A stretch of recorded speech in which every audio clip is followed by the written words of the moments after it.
What's good, everyone? In today's video, I will be covering everything there is to know about Ashe for Season 11. Now, I know lots of guides have already been made about her, but one thing I like to do is actually play the legend a good bit before I share everything I know about them. So, I hope this video offers value to you, even if you already feel like you know how to play Ashe. I will start off by briefly going over abilities and then move into practical tips and tricks on how to master Ashe in Season 11. If you guys are new here, my channel centers around helping you guys improve at Apex Legends, so without anything further, let's get right into this video. Starting out with her passive, Marks for Death. Ashe can mark nearby death boxes by scanning them. This will reveal any living attackers. She can only do this once per box, but she can always look at the map and see how long ago someone just died on there. She is then able to ping that on the map for her teammates. A little too OP, but I'll get into that later. Next, we have her tactical, the Arc Snare. This is where Ashe throws a snare that can deal up to 20 damage, and if placed correctly, can tether opponents to where the snare landed. And finally, her ultimate. It's called the Phase Tear. It's where Ashe can set a one-way portal for anyone to take. So first, let me discuss how to be using Ashe's passive, Marks for Death.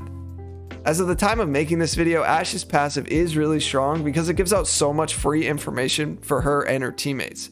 Time will tell if this gets nerfed, but for now, you have to be constantly checking your map to see if teams just finished fighting, and that can help dictate your rotation on the map. Ashe is really good for hunting down kills. And when you come across death boxes, the UI will prompt you to scan the box for any surviving attackers. This can lead you right towards enemies, and you never know, they could be closer than you think. Keep in mind though, if you do reveal locations of enemies, they will be notified from their UI that their location has been revealed by an Ashe, so they will be expecting you to come at some point. So if you get this notification, you can put together that an Ashe was just recently at the death boxes of a previous team you just wiped. And if you've only fought one or two teams, it will be pretty predictable to figure out where that Ashe team is coming from.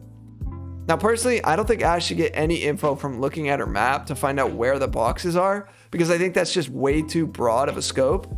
And I think that feature needs to be removed. But the other part of her passive where she can scan boxes, I think that is legit. Power creep is a real thing in Apex though, and I hate to see them give all these new legends these insane passives, when some of the base legends have no real passives at all, or they're just extremely weak in comparison. If you're hunting down kills, Ashe is great for it. She can give you and your teammates a ton of info, so use it wisely. If you guys are enjoying this video, please do me one favor and just scan that like button for the YouTube algorithm. This is going to help out the video tremendously. It only takes a second of your time. Thanks so much for doing that. Moving on to Ashe's tactical, the Arc Snare. This tactical has been described as lackluster by a lot of my viewers so far, and I will say it's not the best tactical ability in the game, but it's certainly not the worst. There are some keys with this ability that you're going to want to learn to master Ashe. For one, it's all about placement. The travel time on the snare is slow, so I find it much more useful to use this in close range encounters. Now, Ashe is unaffected by her own snare, so it's okay to throw it close to you. This is great to use around corners that you know enemies are hiding behind, because it will prevent them from moving anywhere and will restrict their movement, giving you a brief couple seconds of having an advantage over them. The snare doesn't have to hit directly to deal the 20 damage. It just needs to hit within the circle range of it. The snare will prevent enemies from using abilities too, like this Octane that tried to take the jump pad after I hit him with my snare. Now the snare can also be used for zoning off enemies, like preventing them from briefly entering a doorway or coming around a corner while you're trying to buy time to heal or reposition. It can have multiple different use cases. That's why I'm not too critical about this ability. Some things you're going to want to avoid though are just yeeting this thing super far, because as I said, it will have a really slow travel time and it's going to be really hard to place at large distances.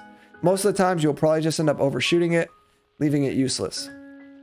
It's also worth noting the cooldown on her tactical is 25 seconds. Now you can use this tactical comboed with grenades, and I'd recommend you do it, because the tether will halt their movement, and if a grenade is properly placed, it can be an easy way to stack a ton of damage onto an opponent.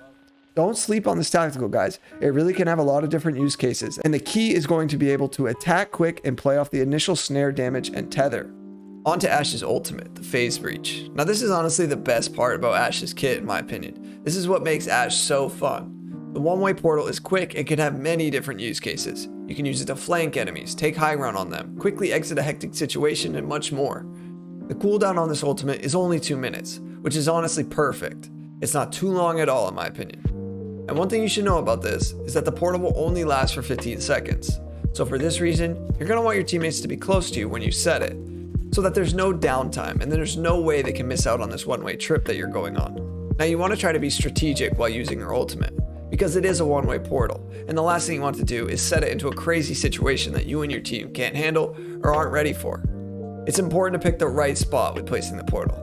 And like I said, there's multiple use cases for this, and because of the short cooldown, I don't want you guys hesitating to be using this portal often. If you see you can take high ground on your opponent, use it. If you want to close the gap to them, do it. If you and your team need a quick escape from a crazy fight, portal out. But just be aware, if a team is close enough, they can take this portal too, and they might end up following you if they got you guys low enough before you took it. Another thing you should know about it is it's very quiet, which means teams can sneak up on you quickly and you're going to have no time to react. I do find it a bit ironic that it took Respawn 3 whole seasons to add audio to Octane's jump pad, and then they release Ashe with a nearly silent one-way instant portal for her and her whole team to take.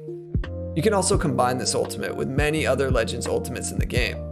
Now, one that instantly comes to mind is Revenant's Totem. If you do this correctly, you will actually be able to turn the portal into a two-way portal, but only for your team. See, you could hit the totem and then portal onto a team, and when you get sent back from the totem, you're right back where you started, and there's no way that enemy team could take your portal.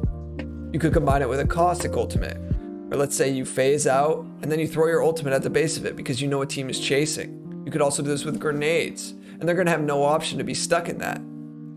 See, taking an enemy Ashe's portal is 10 times more risky than taking an enemy's Wraith portal, because there's no going back. So use this to your advantage. One quick note about the phase tear is it works really well for high ground, but it does have a range on it, so you've got to be fairly close to wherever you're trying to get into. Sometimes it will say it can't place it there, and it's kind of like placing a Pathfinder zipline. Just move around a little and you should be able to find a spot. Oh, and one pro tip, the phase tear will work through some of the windows, which is very OP, and I really like exploring the ranges on this ultimate. Let me know down in the comments what you guys think about this ability and Ashe overall. So where does Ashe fit into the meta, you might be wondering? Well, I recently made a tier list video and I put her in S tier, but I had a lot of people disagreeing with me, saying she's only A tier in the comments. I'm still keeping her in S tier because of the info you get from her passive and the multiple different ways you can use her ultimate. If you still disagree with that, well, I guess we'll just have to agree to disagree on it. I think Ashe will continue to be a high pick rate legend for ranked and pubs, and I would definitely bet on some teams in the competitive scene testing out how an Ashe plays in those types of lobbies. I think her role on the team is the same as other mobility legends, but specifically like Wraith. She can be the scout for the team, she's very aggressive, and she's going to look to navigate her squad throughout the game. I almost forgot to mention, she has a really slim hitbox, and for some reason, a crouch spamming Ashe is a really difficult target to hit, and this helps make her even stronger.